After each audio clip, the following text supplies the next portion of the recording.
Hello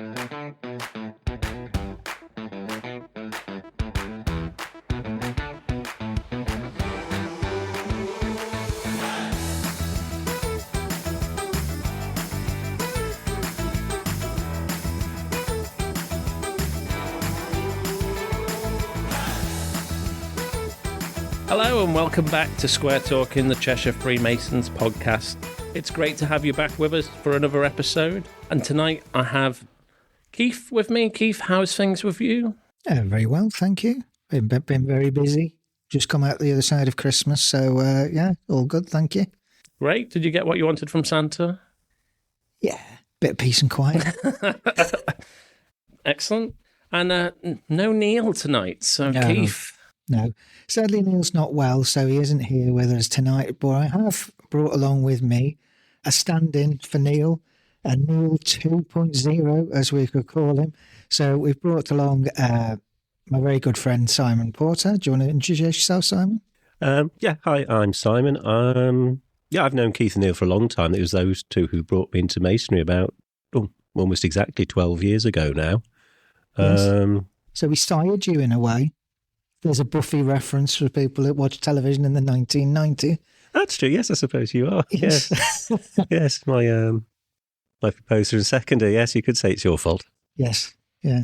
But you have enjoyed it, haven't you? Yes, I took to it quite strongly, I think. Yes, it's always been, for the last 12 years, it seems to have come to have dominated my life quite a lot. Excellent. What lodge are you in, I'm Simon? I joined Charing Cross with Keith and Iain originally, but I'm now in quite a few different things, actually. When I look on Portal, it goes on a bit now.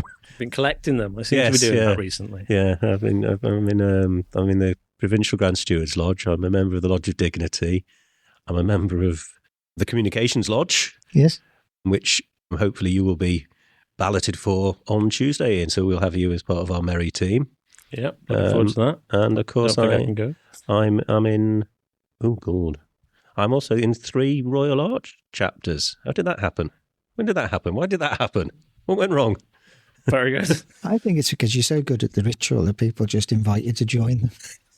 So you'll do it on their behalf. Yeah, I'm thinking a bit old now. I think my memory's beginning to slip. Yeah. Well, I've got some very exciting news. So you know how I've been banging on about a fine dining lodge. Oh, yes. Well, yeah. I've got invited by one of my good friends, Worship of Chris Lightfoot, to help save a lodge, which is the Lodge of Witch or White Melback 6064, because they're moving to a summertime lodge. So they were down at 5 or 6 members, and they've had this idea of switching to a summer lodge, meet in May till August. And we're going to sort of do barbecues and things like that at the festive board and outside festive board. So I'm hoping that it's going to be sort of like a barbecue lodge and we can get a big smoker and do really exciting stuff. But it'll be little incremental steps to get towards that dream. But yeah, so if anyone's out there that's interested in joining a summer lodge, meet in May till August, give Worship Brother Chris Lightfoot an email at secretary@whiteschmelbank@gmail.com. And yeah, come and join us. We're up to about 25, 30 members now, so from 5 or 6 and imminent closure in about a month. It's turned itself around, so it's very exciting. That's amazing, that, really. So you'll be hoping for the good weather then to have your outside barbecue. So you're drinking in the nice sun in the evening, hopefully having a beer after the lodge. So Sounds positively Australian. Yeah. Sounds completely different as to shivering normally in a hall, having a festive board. Chucking a couple of shrimps on the barbie. That's it. Well, anyway, on to tonight's exciting episode where we're going to be delving into the Royal Arch, and it's no secrets are going to be sort of revealed about what's going to be happening, but we're going to have a great conversation about it, and we've got 2 excellent guests lined up. We've got Worship Brother, an excellent companion, Stephen Christian, who's going to be the new Deputy Grand Superintendent. Good evening, Stephen. Good evening. And also, Worship Brother, an excellent companion, Steve Jones, who's the Assistant to the Provincial Grand Principal for Area 5. Good evening. So, Steve Christian, do you want to first tell us about yourself, your route into Masonry and the Royal Arch? I joined Freemasonry back in 1995. Wow. My dad was in the chair of Rock Jubilee Lodge, and he wanted a candidate. And at 21 years old, he thought about me. At the time, I wasn't sure, because at 21, I had my friends, he had his friends, but we worked together. So his reasoning was that it'll be good for us to get together socially 1 or 2 nights a month. I say that now, 1 or 2 nights a month. So I took that step, joined, and as we all do eventually, or most of us do, went through the chair as Worship Master of Rock Jubilee Lodge in Oliver Street in Birkenhead. I was then appointed a Provincial Grand Steward the year that I came out of the chair. Served a couple of years as Provincial Grand Steward in the craft before I was appointed as a Deputy Grand Director of Ceremonies in the craft. Did that job for 5 years and then went on the back burner. Was fortunate enough to be made a Grand Officer in 2015. Carried on doing what I was doing, and then January 2022, I was appointed as Assistant Provincial Grand Master with responsibility for Area 2 of the province. In the Royal Arch, I joined the Motley chapter in 1997. Again, I worked my way through all the officers, went through the chairs, and again, I was appointed as a Provincial Grand Steward in the chapter. Being Deputy Grand Director of Ceremonies in the craft, you're also Deputy Grand Director of Ceremonies in the chapter at that time. It's slightly different now because of numbers. So 2 jobs, 2 orders for 5 years. Again, once that was over, I was awarded Grand Rank in the Royal Arch. And then in 2017, I was appointed as an assistant to the Provincial Grand Principals with responsibility for Area 1. So the last, 9 years, it's been constant as APGP, or assistant to the Provincial Grand Principals and assistant Provincial Grand Master. And now, on the 13th of February, I will be appointed as the Deputy Grand Superintendent. And that could see me in post for up to probably another 5 years if I don't upset the Grand Superintendent. It sounds like your diary's been pretty hectic and you're a glutton for punishment and want a little bit more.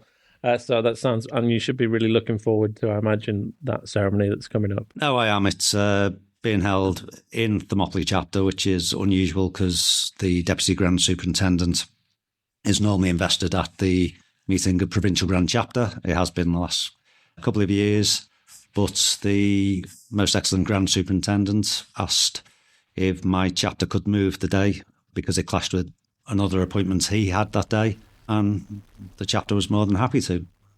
That's really nice. Currently, there'll be about just under 100 in attendance, so in Manor Road and Wallasey, that might be a bit tight. I can imagine. Standing room only. Yeah. And Steve Jones, your journey. Yes, I joined 2005. I had someone come over to a barbecue at my house and said, "Do you fancy joining Freemasonry?" I knew nothing about it. A guy called Harry Crook wrote me 8 pages of handwritten reasons for joining Freemasonry. And I did. He didn't put me off, I did it. And I joined a lodge in Queen Street in Chester called Belgrave Lodge, which is ironic because I've found out since that in my village, Sandway, there's 2 lodges that meet there. So I could have walked to those lodges. Instead, I have to get a travel into Chester. So I joined in 2005. I went through the chair, fortunately for me, in the 75th year, which was quite interesting, quite exciting for me as a worshipful master of a lodge. Going to a celebration, it was good. Fortunately, after that, I was made a provincial steward and enjoyed that. And I'm now secretary of Steward's Lodge for my sins. No, it's good fun. It's good fun being steward's secretary. I joined a chapter which was not associated with my lodge, in the same building, however, called St. Mary's Chapter 3 years later after being initiated. and enjoyed that. I was made a provincial steward in the chapter. I remember actually when. Anyway, I was made a provincial steward in the chapter. I am now, rather like Simon, I'm collecting lodges. So I'm a member of Belgrave Lodge, a member of Stewards Lodge, a member of Minerva Lodge, a founder member of Hoose Lodge. And I've just, I don't know how I've got into it, but I'm now junior warden of Oakwood Lodge, which is now taking over as a rugby lodge.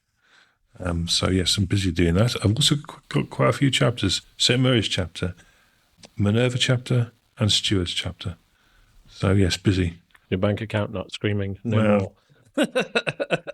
No more. Yeah. And fortunately, I was made provincial senior warden 4 years ago. Really enjoyed that. A lot of dinners, a lot of visits around the province. Made a lot of friends. Thoroughly enjoyed it. And a year ago, I was appointed assistant to provincial grand principals looking after Area 5, which is a great area, quite a large area, but a fun area. So that's me. Excellent. Thanks for that. Well, my first question really is, are you guys ever home?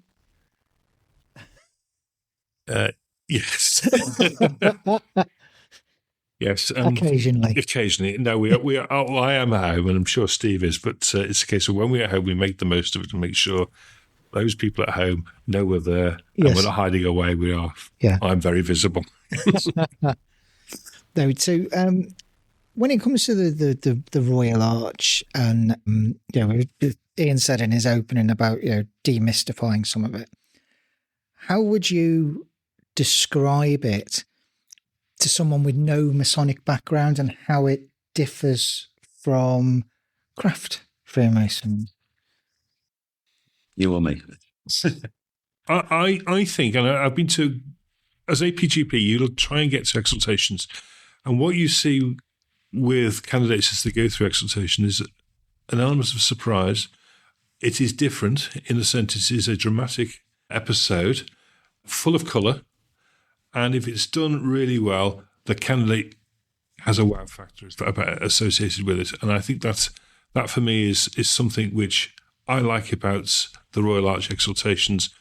The candidate feels as though they had a great experience and a dramatic effect on the Freemasonry. So why does the United Grand Lodge of England describe it as the completion of pure and ancient Freemasonry? Well, we're not going to give any secrets away, but the craft is a 3-part story. At the end of that 3 parts, something is missing.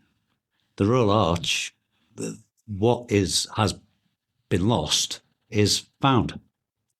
So that's why they say it's the completion. The other thing about it is that it was once explained to me by a senior Royal Arch Mason that would you go and see a 4-act play and walk out after the 3rd part? Hmm? Yeah, that's a good analogy. That's a good point. Yeah. So from what you're saying there, that it's kind of like the Royal Arch has got its own identity, but it is inseparable from the craft. Yes, because the Royal Arch is run from London, from Great Queen Street, along with UGLE. The head is the Duke of Kent, as he's the Grand Master, he's the first Grand Principal. The Secretary of United Grand Lodge is also the Secretary or the Scribe in Supreme Grand Chapter. Just like in our own province, David Dyson is the Provincial Grand Master, and he is also the most excellent Grand Superintendent. And our Provincial Grand Secretary is also the Provincial Grand Scribe, Ezra.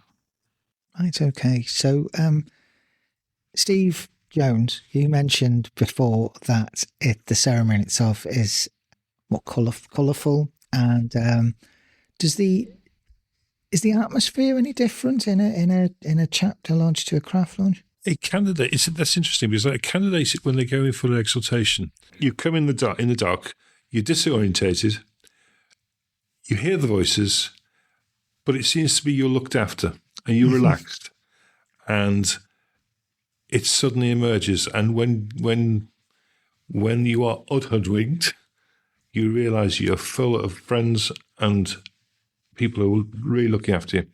It's a great relaxed ceremony for me.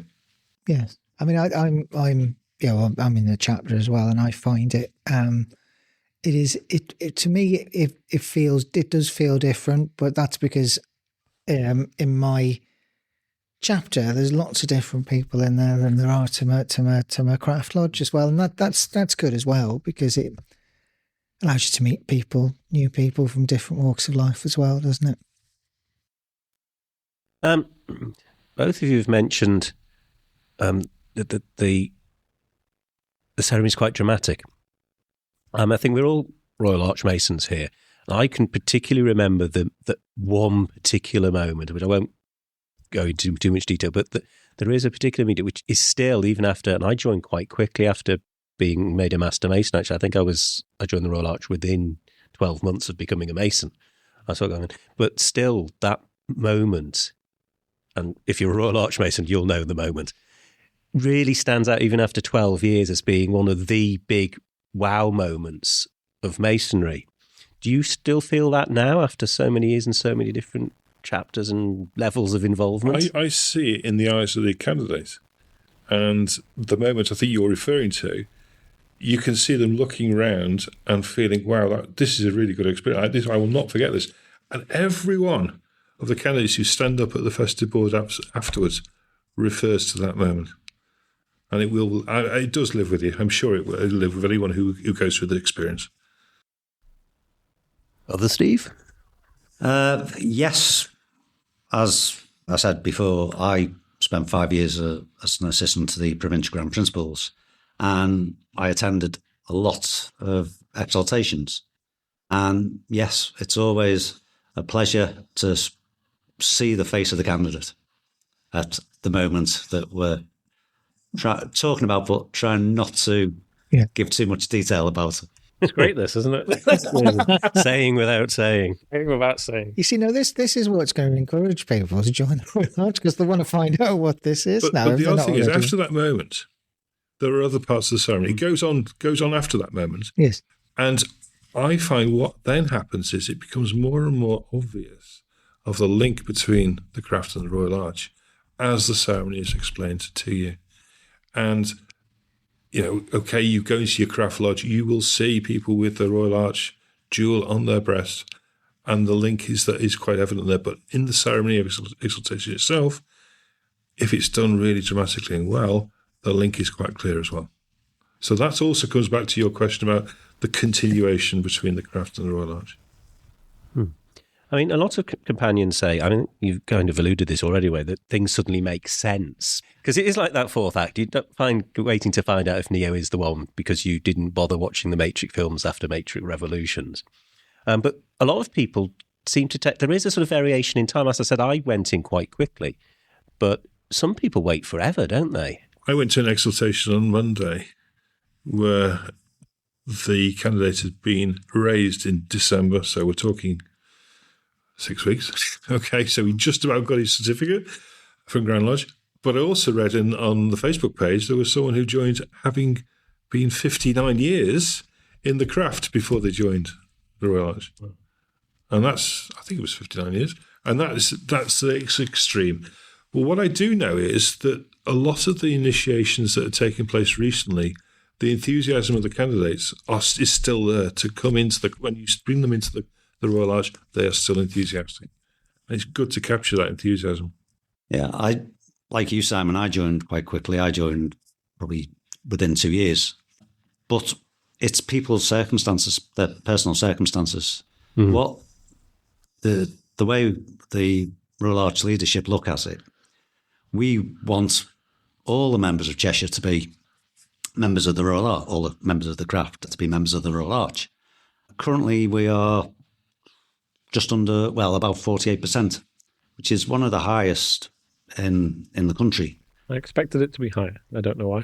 But my predecessor, or the current Deputy Grand Superintendent, Dave Williams, and his predecessor, Rob Bramley, and all before him, the target has always been over 50%. And again, going forward, that's got to be my target, and if not more, because as Steve said, a lot of the younger initiation or initiates, younger members into Freemasonry, do seem to be being attracted to the Royal Arch, which is good for the province. Yeah, very good.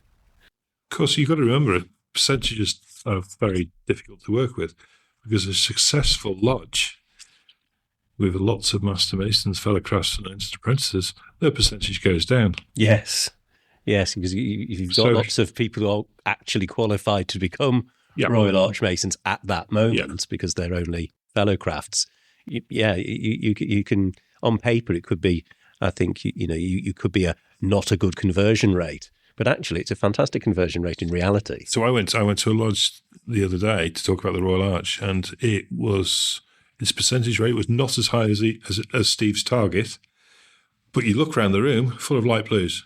So they're coming through. And of course, the thing about Royal Arch is the chapters only meet 3-4 times a year, one of which is going to be the installation. So there's not a huge amount of opportunities to bring people through because of the numbers of meetings. Yeah, the one thing I quite like about the Royal Arch, I think, personally, is that in craft, you're very much being told and you're learning and you're being instructed. There's lines about, for the improvement and instruction of. Yet in the Royal Arch, it feels more. Some of the parts of it I found very moving because they make you think and reflect about things, the world, the universe, Masonry, and it's a more, for me, a more inward way of discovery rather than it being external. And I think that's one of the things that makes it special, and I certainly liked it. Would you agree with that sort of idea of reflection rather than instruction? Yeah, I was looking, obviously knowing that I was coming on this podcast tonight, I was doing a bit of research, and something I did come across, the Royal Arch takes a more spiritual approach, whereas the craft focuses on moral lessons. So, you're totally correct, Simon. Yeah. What's also interesting is if in the chapter room, there are so many nuances, so many things to explore. It's a busy room. When you become a Royal Arch member, you'll see that. And there's loads of things to explore. And it takes a while. Yes. And in fact, if you're really interested in that, it is the place to go and explore. Banners and ensigns and things lying around on floors and all pertaining to various parts of Freemasonry. Probably more busy than a craft lodge, but it's more interesting. And if you're interested in that, you can wallow away in that, I'm sure, for hours. That sort of leads us on to the next sort of question then. So why is the Royal Arch so heavily rooted in stories and symbolism? I know, as you've said before, I was a little bit surprised. It took me a little while to get into the Royal Arch because I've only been in 2 or 3 years, and I've been in Masonry about 15 years. So, but yeah, so why is those stories and symbols like the Triple Tower and things like that quite important? Yeah, the Triple Tower, which you just mentioned, represents wisdom, strength, and beauty. The three principles who are equivalent to the Master and the Wardens in a way, in the craft, don't actually exist in real life at the same time. So they are symbolic. They're symbolically picked out of the Bible, effectively, and used by the Royal Arch for the 3 reasons they're there. One is as a kingly person, one is a priestly person, one is a prophetical person. Is that the right phrase? Yeah. So those 3 are lifted and brought together for the symbolism within the Royal Arch. Just as the banners and the ensigns are there for symbolism, just as there's a square and compass, there's the Bible there, but there's all sorts of other things which are there for the symbolism because they tell a story. They tell the story of what's happened after the craft. I always thought that that sense of narrative which exists, I think, more clearly. I'm not saying it doesn't exist in the craft at all, because it obviously does, but it's far clearer, I feel, in the Royal Arch, that sense of narrative which carries you through the ceremony and does start making, for me, it started to make little sparks of connections. Oh, I get that. Yeah, I can see where that's come from there. That makes some sort of sense. For me, it's sort of that there is only one ceremony in the Royal Arch. So, whereas in the craft, it's slowly catch a monkey with the story, and it is built up over time. Whereas in the Royal Arch, it's the final act, if that makes sense, and it's very heavy on the story and the explanation of the ending, if that makes sense for me. And I think, and that's for our non-Masonic listeners, is that there is, as I said, there's only one ceremony in the Royal Arch, and so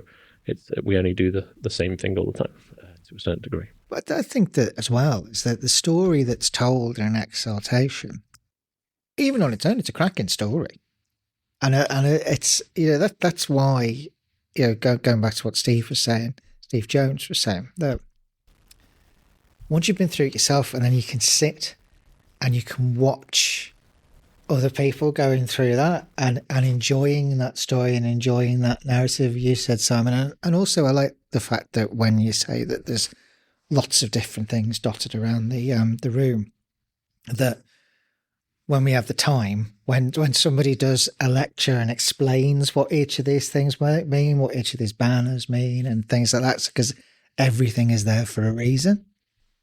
So why would you say then it resonates with people who aren't religious or spiritual? I guess that kind of depends on the person, doesn't it? I mean, because I think that, as Steve Christian says, it does approach things in a more spiritual sense, whereas the craft deals with morality. And for me, it does, whether you're a deeply religious person or not, or think of yourself as spiritual, which is an interesting word, the act of reflecting, I think, we live in a world where mindfulness and meditation and all sorts of, dare I say, woke ideas are very popular at the moment. They're very, very current, very fashionable. My daughter does yoga, which I tried once and hurt myself doing. So that's your age. Yes. Not very flexible at your terrible tennis elbow as a result. But the for me, in a way, the Royal Arch acts as that element in my life. It acts as a sort of a reflective. Do you not find Freemasonry offers lots of opportunities for people? We go back to the fraternal aspect, the charitable aspect. Royal Arch also offers satisfies an inquisitive aspect, which could be spiritual, or it could be dramatic, yes, or it could be just inquisitive in respect of why these symbols here, what do these mean, and why are they being brought out into this ceremony. So you can probably delve into various avenues in the Royal Arch without it being specifically, sort of spiritual in what some people might imagine spirituality is. Yeah. It provides a lot of different aspects for people, and I think that's probably one of the reasons why so many different people do seem to enjoy it a lot. I thought you were going to say something about historic. If that's where I would have thought with that one, is that maybe because it deals with history. So if people aren't necessarily into spiritual, there's a historic element that excites people. There is. I mean, within the story, again, not giving anything away, because we're talking about places like Babylon and the flight of the Jews and destruction of temples and rebuilding of temples, and these are historical aspects which go back, and thousands some of them of years. Are very, very definite, specifically historical events. They are real events. Yeah, and I think that's what excited me about it as well, is the fact that we felt that we were exploring some of those. The other message within the Royal Arch ceremony, of course, is that again, avoiding giving anything away, the guys, the Master Masons who help out and become Royal Arch Masons are asked to do a very menial job, but a very satisfying job and a very rewarding job. And it teaches you that any job, if you apply yourself to it, can give you rewards. And I suppose that's another message within the Royal Arch. Yeah, it's another life lesson to learn, isn't it? That really. So we were talking before about like how long the gap is before you join the Royal Arch after you've been exalted, after you've been made a Master Mason. So I know for myself personally, in my lodge, I joined chapter because there was a chap in our lodge called Brian Hurton who was very strong personality, and basically he said, "No, you are joining, and you're joining my chapter." So that was great, and it was the right decision to make. And again, Simon didn't take too long because strong arm. So he was quite sure about things. Yes, yeah, he was very sure about things. Yes. So, but for me, what Steve was saying about choosing the time that's right for you, that was right for me. Yeah, to continue that journey. So, why do you think some people do hesitate to join the Royal Arch? My personal opinion is, I think some people like to go through the Worship Master's chair before they think, I need to take on more ritual. And that could be a reason. However, things have changed in the Royal Arch now. You can go through the chairs of the Royal Arch before you go through the chair of a lodge. So if you're a member of a large lodge, and you're going to be years before you get through the Worship Master's chair, you could join a chapter and be through the chairs in the chapter in no time, if you wanted to do that. I didn't realise that was the case. That you did. So that used to be the thing, that it's. You used to have to go through the Worship Master's chair before you could go through the right. three principals chairs. But now you don't. I suppose so. That would put you off, as in, well, if you weren't able to do it because you've got a ladder that which you're sitting on in your craft, and then you've got to go all the way up that, and then wait to join. So it could. I mean, it wouldn't take 59 years, but it could take some. Some. Depends how big his lodge was, I suppose. So it's. Do you think that there's any kind of like myths or misconceptions that might put people off? I think one of the issues might be, is it another lot of ritual to have to learn, and giving people jobs on top of the jobs they have in craft. I would suggest that the approach these days in Royal Arch is to share out the work. The exaltation I attended the other day, I think it had 10 people participating in it, and none of those were doing a big onerous task as a result of being able to share it out. Or is it a case of bad marketing? Are we not marketing it well enough? I wouldn't say that we're not marketing it well enough. It's visible in most lodges now on the summons. They have the Royal Arch symbol next to the names of the members who are members of the Royal Arch. Each lodge has a Royal Arch representative contact. So they should, as soon as someone has been initiated and gone through the 3 ceremonies, that Royal Arch contact officer, or Lodge Royal Arch rep, as we call them, should be just telling them what their next step possibly is.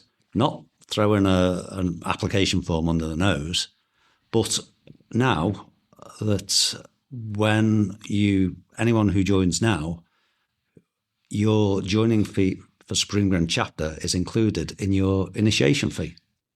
So basically, you join on the Royal Arch for free, apart from the subscriptions to that chapter that you're joining.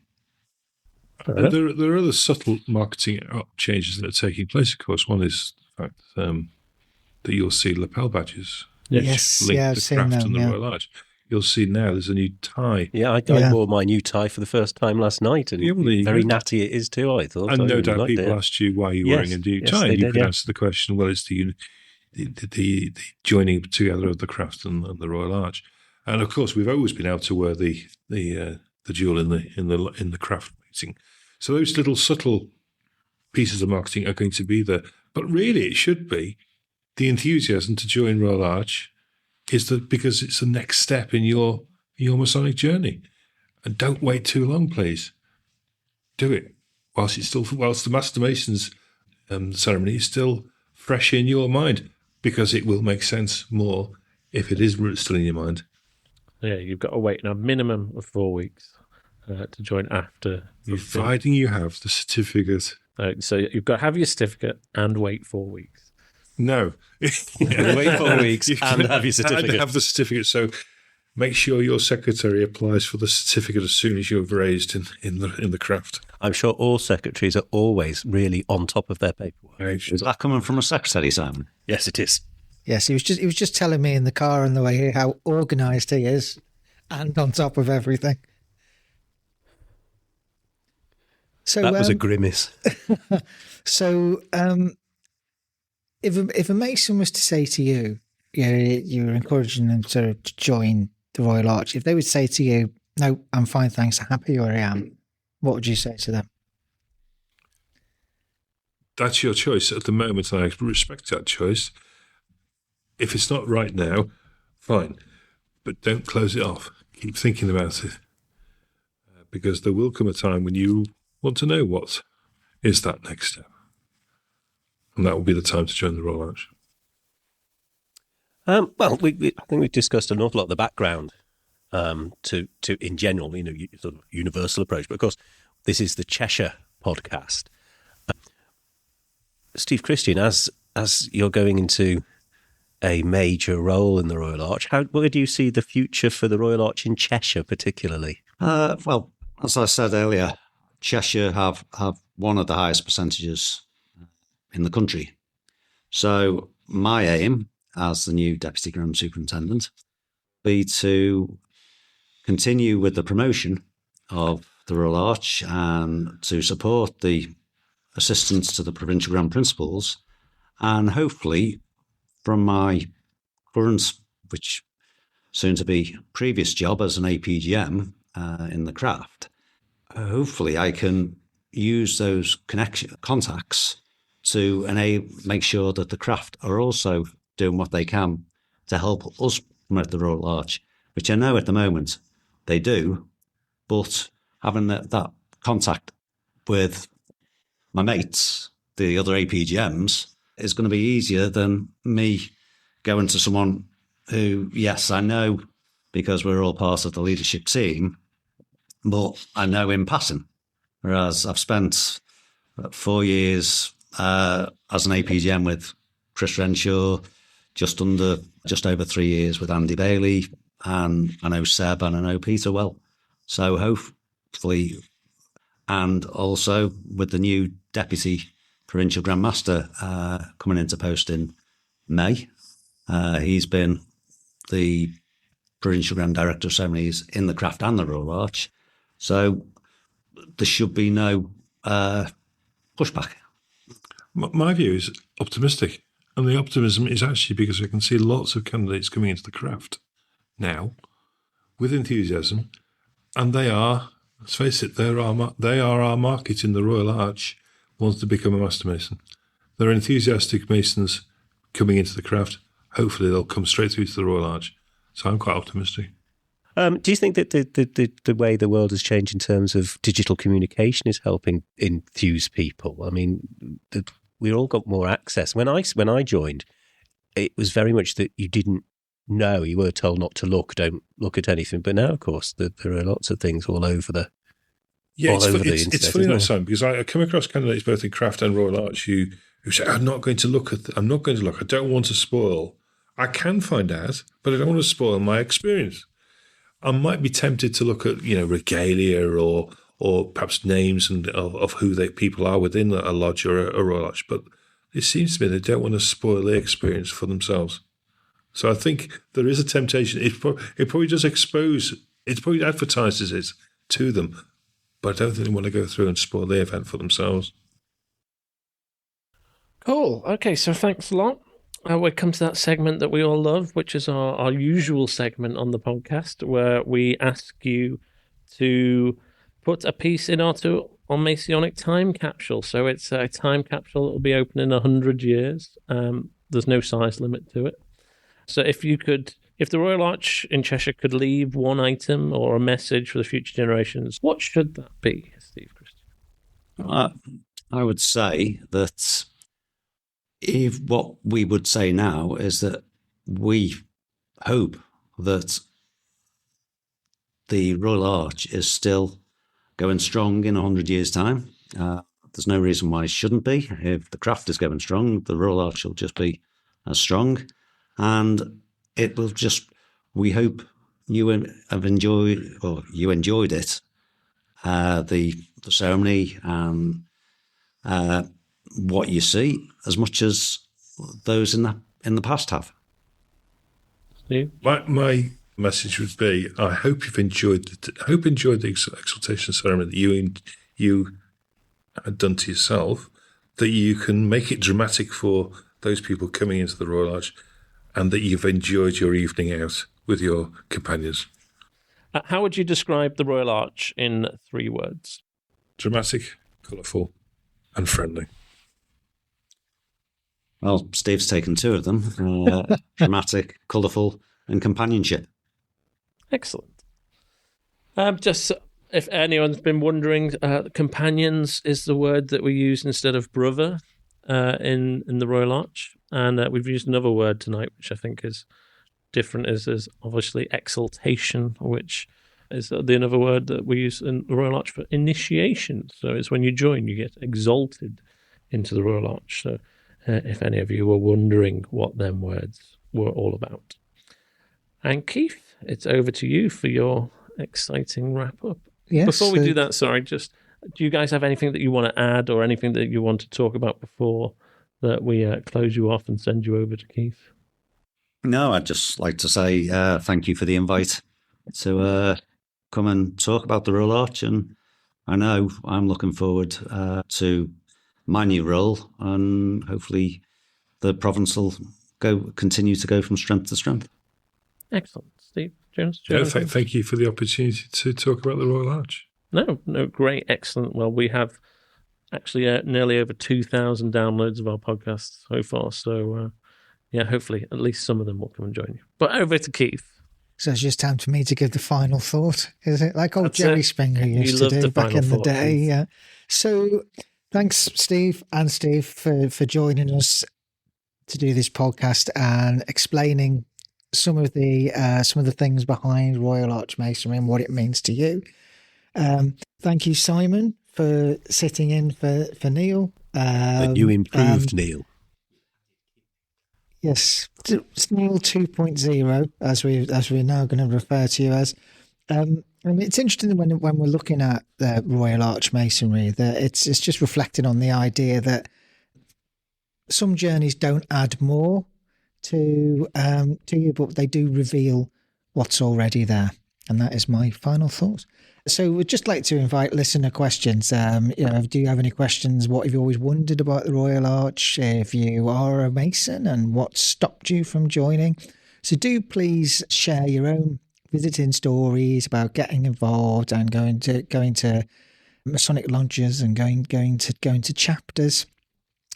You can follow us on the podcast at cheshiremasons.co.uk. That's where you can contact us, or follow us online at cheshirefreemasons.org.uk/square talking.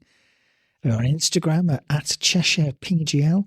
And also you can find us on the Facebook on Province of Cheshire Freemasons and the TikTok, apparently. So that's it for tonight. Thank you for joining us. Thank you for listening, and we will see you next time. Bye. Bye-bye.